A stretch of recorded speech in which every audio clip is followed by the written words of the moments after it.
I planted this garden more than a decade ago, simply wanting to grow something with my own hands. I had no idea it would grow into something so much deeper. What began as a humble patch of earth blossomed into a sanctuary of memories, a living diary written in leaves, blossoms, and fruit. It grew quietly, season after season, into a place where time slowed down and life revealed its tender moments. Looking back through these images now, I see more than just a harvest. I see echoes of laughter under the trees, stories shared between branches, and emotions, joy, sorrow, love, growing wild and free, year after year. I remember my children when they were small, running barefoot through the grass, their hands reaching eagerly for sun-warmed mangoes and low-hanging mandarins. Their laughter echoed through the garden, bright and cheerful. That kind of happiness, pure, fleeting, and unforgettable, is hard to describe in words. I used to spend hours tending the garden, sometimes annoyed by the neighbor's dog barking from the other side of the fence. But now, that exact same sound brings back fond memories. I remember the quiet kindness of that neighbor, and the papayas we used to share across that very fence. Funny how the smallest gestures become the ones that stay with us. Through hail and storm, frost and rain, and the relentless heat of summer, these fruit trees grew, resilient, patient, and strong. Much like life itself. They stood tall through the ups and downs, their roots deepening with every passing year. This video is a tribute to a journey, one rooted in quiet care and enduring love, cultivated in every corner of this garden. It honors over 14 years of nurturing not only plants, but also the memories that bloomed alongside them. It's a heartfelt thank you to the garden and to the moments it gave us. A reflection and celebration of some of the most meaningful and memorable milestones from the past 14 years spent here. And as I share this with you, I hope it brings a little warmth to your heart too. May your days be filled with small joys, deep roots, and moments worth remembering. Wishing you all good health, happiness, and the kind of peace that grows quietly, like a garden tended with love.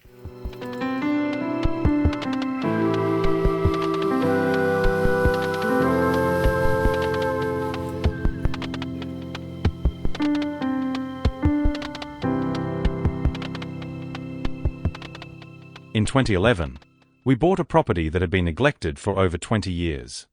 The front yard was once fully covered in river pebbles, but decades of dirt, dust, and weeds had nearly buried them.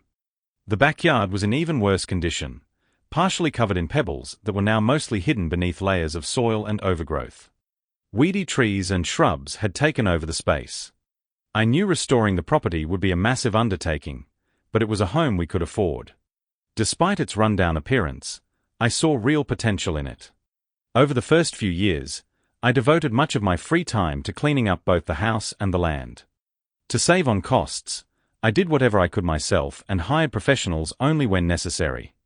Even before the land was properly cleared, I began planting fruit trees, bananas, and a variety of other plants, starting the transformation one step at a time.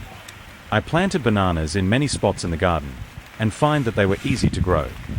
The banana that I grew was a Namva variety commonly grown in Southeast Asia. This banana variety is especially versatile and useful because nearly every part of the plant serves a purpose. Its fruits can be eaten ripe as a sweet snack or cooked unripe in savory dishes. The large, flexible leaves are commonly used for wrapping food, steaming, or serving as natural plates. Additionally, the banana flower and tender young stalk are widely used in traditional cooking, especially in soups and salads.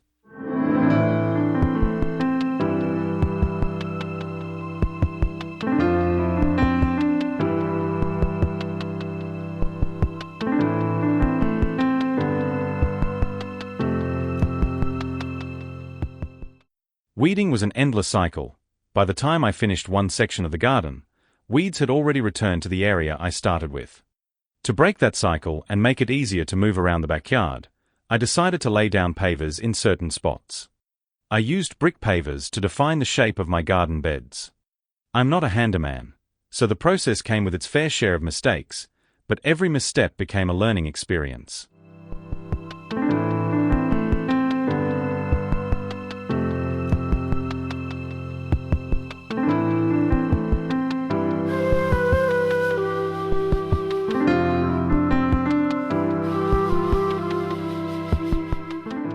By 2013, I had paved several areas of the garden to reduce weed growth and planted additional fruit trees along the fence.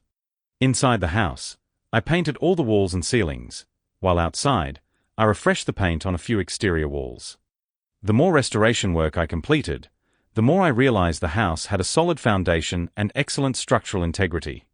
What initially made it appear rundown were mostly superficial issues: dirty stains, peeling paint, rusted gutters, and other minor problems. Once those were addressed, the house transformed into a much more comfortable and appealing place to live.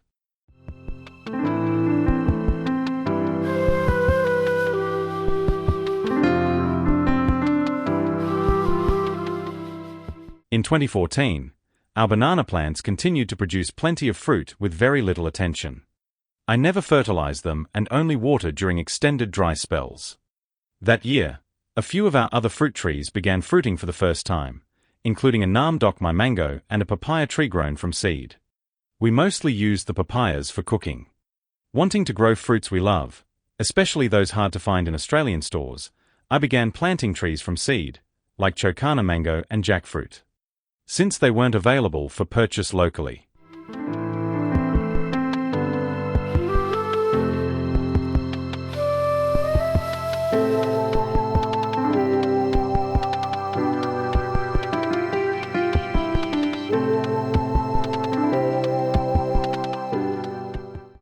In 2015, our banana plants became incredibly productive, yielding far more fruit than we could possibly eat. We ended up happily sharing the surplus with friends and family. That same year, our persimmon tree, grown from seed, bore fruit for the first time. Unfortunately, the results were disappointing. When we cut open the ripe fruit, it had white flesh with dark brown veins and tasted just as strange as it looked. I regret not taking photos, as the fruit had such a bizarre appearance, completely unlike any persimmon I had seen before. I eventually cut the tree down to allow more sunlight for the nearby longan tree.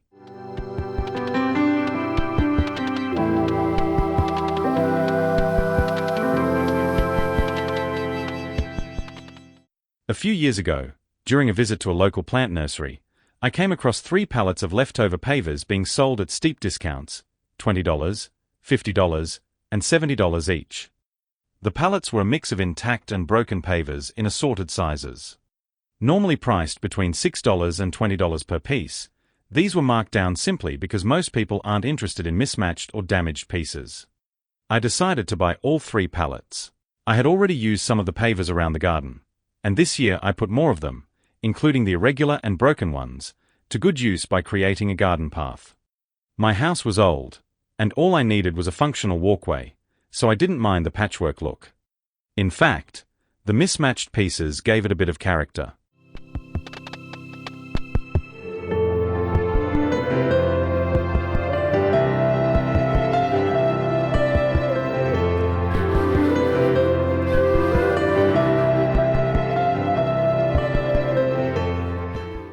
In 2016, our back neighbor complained that our large flowering tree was shedding too many leaves into their backyard.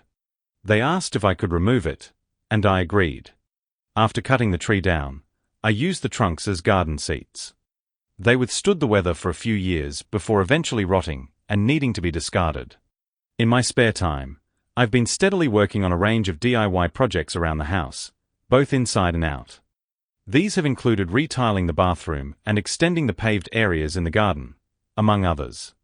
While progress was sometimes slow, I've successfully completed many of these tasks.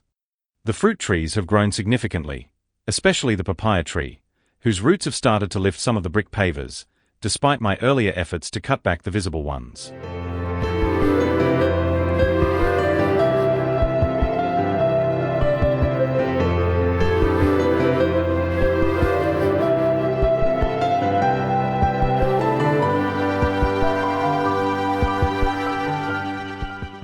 In the summer of 2016, our Keo Savoy mango tree successfully bore fruit, and the mangoes continued to mature well into 2017.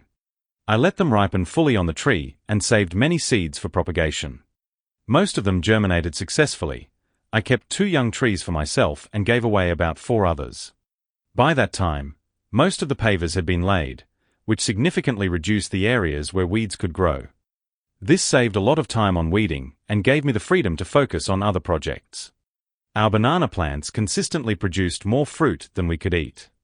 While they were undeniably useful, one thing I disliked was how aggressively they spread.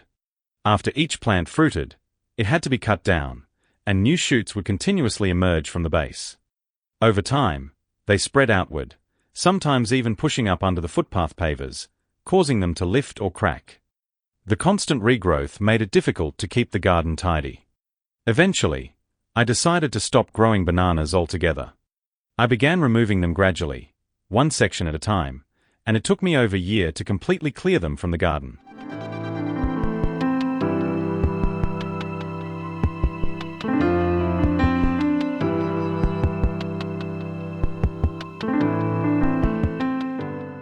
Our home was small, with only a carport and no garage, so storage space was limited. I decided to build the largest shed permitted under New South Wales regulations. I wasn't a fan of metal sheds; they get too hot, so I taught myself how to construct a wooden frame shed by watching YouTube tutorials. There was a lot I didn't know at the time, but I trusted my instincts and went ahead anyway, learning through trial and error. I made quite a few mistakes, and looking back, I could have built it much better with more knowledge.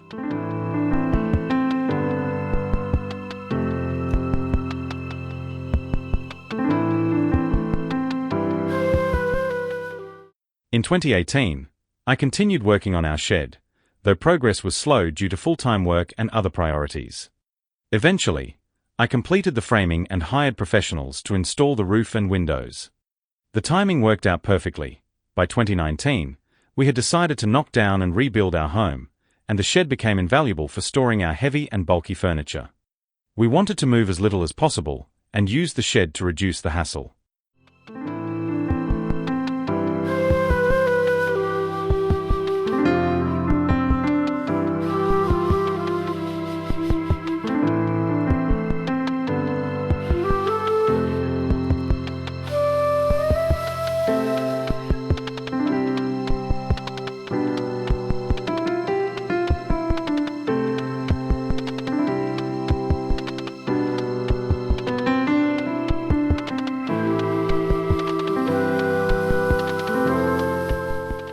In the beginning, we never wanted to knock down and rebuild. We wanted to buy another home and rent out our current one. We were actively inspecting at least 2 properties per week. Saturdays were for viewings, and weekdays were spent planning which properties to inspect. At one point, we even signed a contract, only for the agent to call hours later, saying another buyer had made a higher offer and that we would have to increase hours if we still wanted to buy. Refusing to go beyond our budget, we walked away. Disheartened, I took the family to see display homes, just for inspiration, not to build. But the moment we stepped inside, we were captivated by the modern designs, open layouts, and natural light. Everything felt fresh, functional, and far more appealing than the dated homes we had been inspecting. That visit changed everything. We realized that building would allow us to create a home tailored to our lifestyle, without the compromises of an older property. We visited numerous display homes across various locations, before ultimately deciding to build with Clarendon Homes.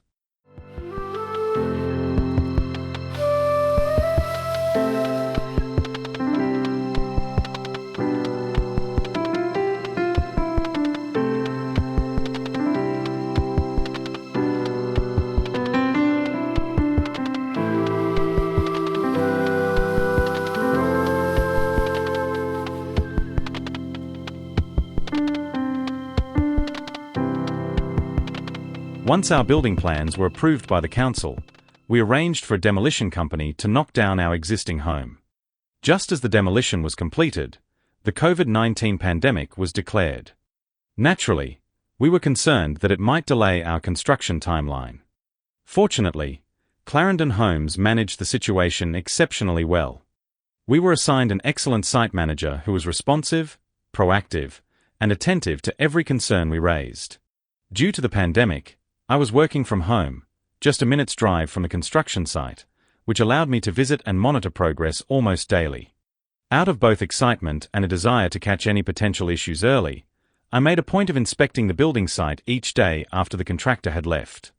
Although access to the site was supposed to be restricted for safety reasons, and the temporary gate was locked, I knew the combination to unlock it, and the site manager allowed me to inspect the site after hours. Throughout the build, licensed inspectors carried out checks at critical construction stages to ensure compliance and quality. In addition, I conducted my own visual inspections, not as a professional, but to catch anything noticeable to the untrained eye. For example, during bricklaying, I noticed some bricks with small cracks.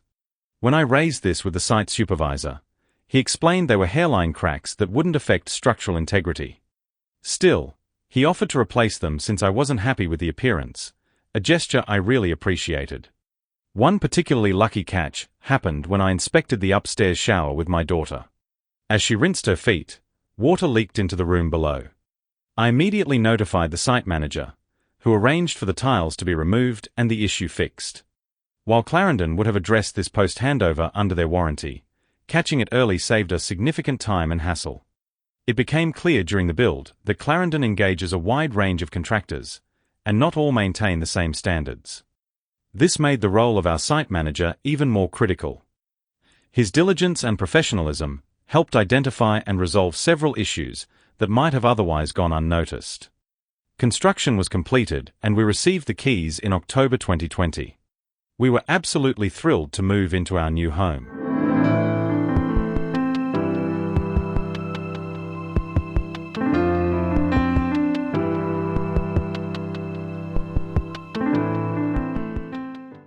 We were able to move into our new home with a temporary occupation certificate. To obtain the permanent certificate, we must complete all essential landscaping works, including the driveway and other elements outlined in the approved plan. I hired a concreter to build the driveway as per the plan, but I handled the rest of the landscaping myself. In Australia, labour often costs more than materials, so doing the work yourself can lead to significant savings.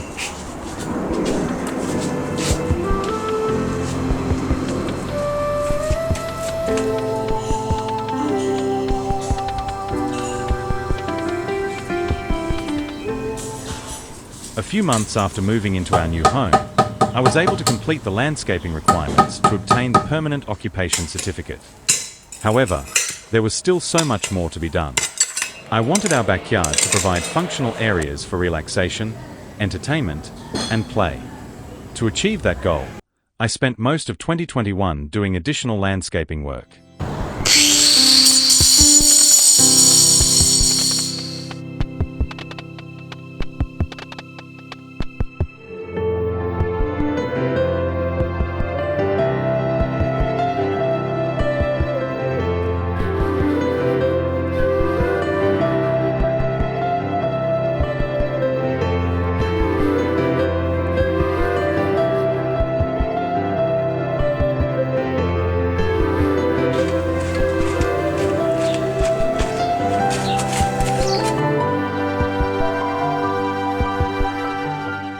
During this busy period, I didn't have much time to care for the fruit trees, yet they continued to thrive and produce abundantly, and that's exactly why I love them so much. They offer a deep sense of joy and connection to nature, quietly flourishing even when I'm too occupied to tend to them. Despite the neglect, they grow strong and generous, rewarding me with fruit that's far superior to anything store-bought, sweeter, juicier, and bursting with real flavor. There's something incredibly fulfilling about harvesting fresh fruit from your own yard. It reminds me why I planted them in the first place.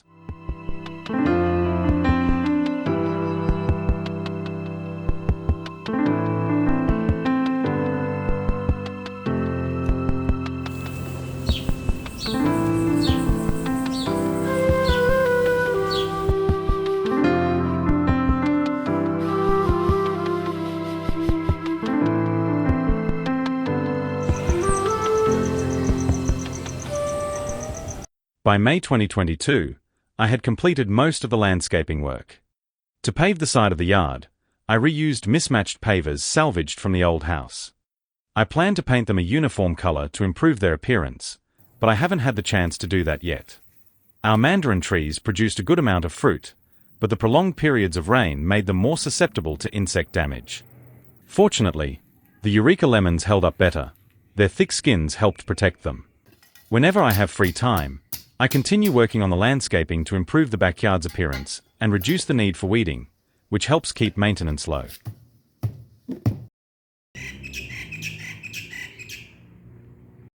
The intense sun began to deteriorate our outdoor pots, so I decided to paint them, both to refresh their look and to protect them from the harsh elements.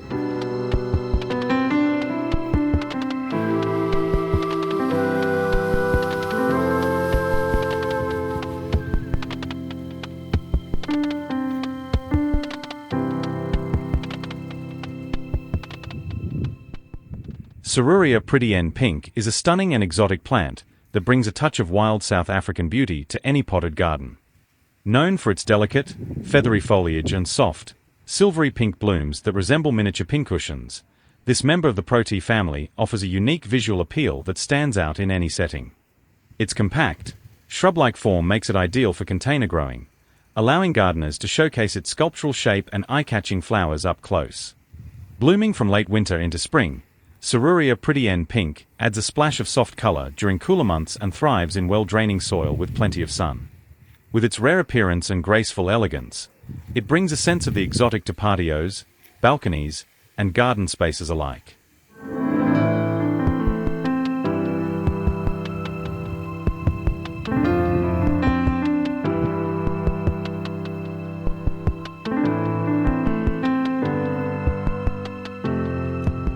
The Chokanan mango tree has grown significantly, and its broad leaves now provide excellent shade. Beneath this natural canopy, I've created a space for growing shade-loving potted plants. It's also become an ideal spot for propagating new plants from cuttings, as the filtered light offers protection from the intense sun. Along the fence, the area is shielded from the harsh afternoon heat, making it perfect for cultivating vegetables and herbs.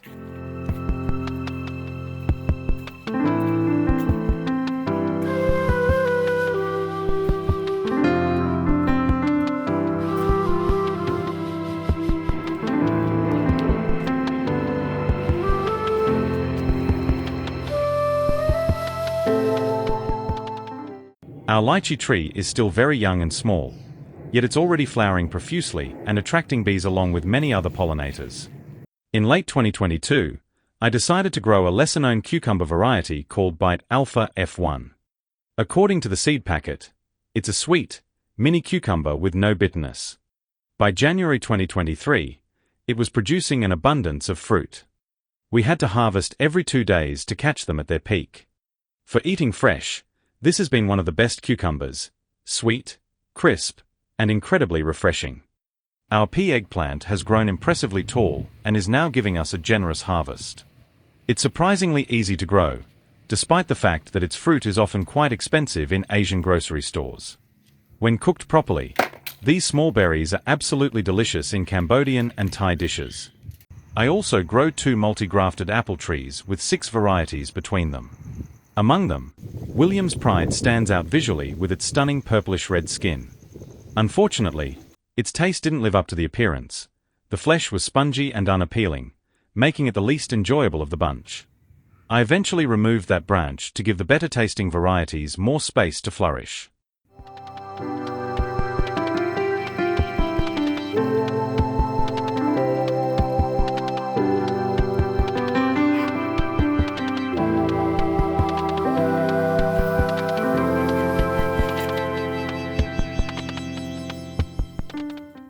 Our snake bean has been thriving, with some fruits growing up to 700 millimeters long. Unfortunately, our longan tree hasn't been as productive, possibly due to Sydney's climate or a lack of suitable fertilizer. In contrast, our imperial mandarin consistently produces fruit every year without fail.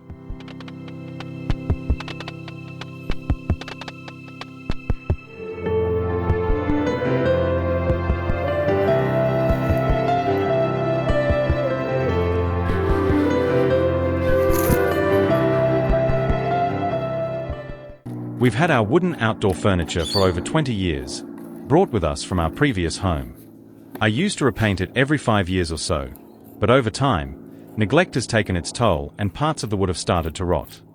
I decided it was time to restore it before it deteriorated further. I removed the rotted sections, glued in solid pieces of wood, and filled any gaps with wood filler. Because I was short on time, I decided to try aerosol spray paint for convenience. It was quick and easy to apply, but I've since found it doesn't hold up as well as traditional acrylic paint applied with a brush. In the latter part of 2023, I decided to expand our garden by planting snow peas, grapes, cherry tomatoes, and feijoa.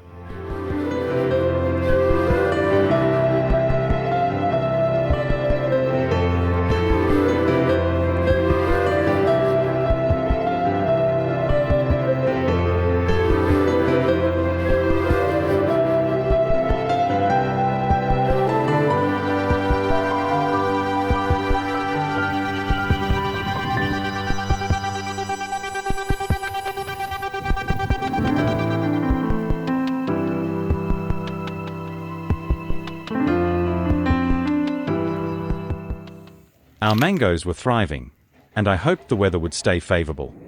However, Mother Nature proved unpredictable.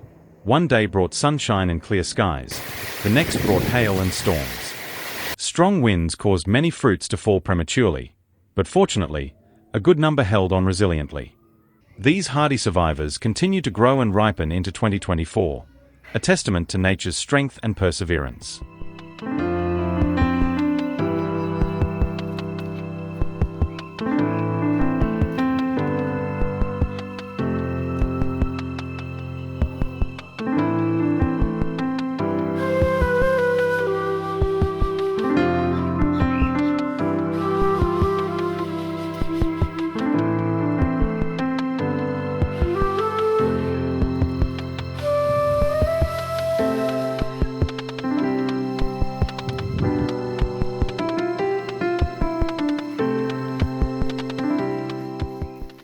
Despite the many challenges we encountered, including harsh weather conditions, persistent birds, and troublesome pests, our garden demonstrated remarkable resilience and rewarded us with the most abundant and successful harvest we've ever had.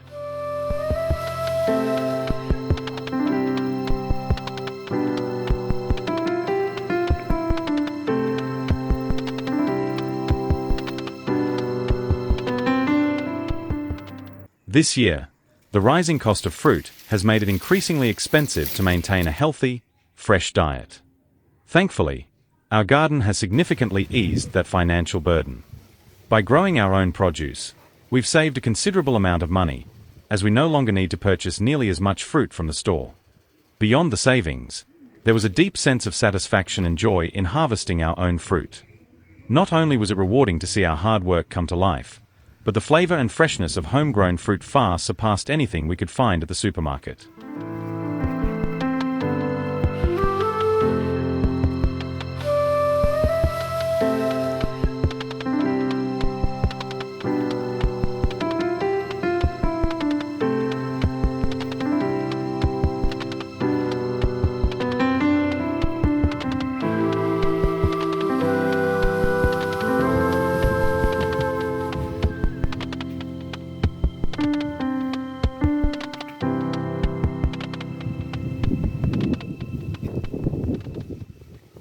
The year 2025 has once again proven to be deeply rewarding. Our fruit trees, steadfast and generous, have blessed us with an abundance of fruit, more than we could have ever imagined when this journey began. Looking at them now, heavy with harvest, I can't help but reflect on the years of care, determination, and quiet dedication it took to breathe life into this backyard garden. What you see in this video is just a fleeting moment, a tiny window into the countless hours, the hard work, the early mornings, and the aching muscles poured into nurturing this space. And yet, despite the exhaustion that sometimes comes with it, gardening never feels like a burden. It is my joy, my peace, and my form of expression. In gardening, the journey is often more meaningful than the destination because it's in the process, the trial and error, the hands in the soil, the quiet observations, that growth truly happens, not just for the garden but for the gardener as well. Even though I'm not a professional gardener or landscaper, I've poured my heart into this space, learning as I go. Every mistake has been a lesson, every imperfection a reminder that nature doesn't strive for flawlessness, it simply grows. There's beauty in doing your best, in creating something with your own hands, and in allowing the garden to evolve over time. The journey teaches patience, resilience, and appreciation, and that's what makes it so deeply fulfilling.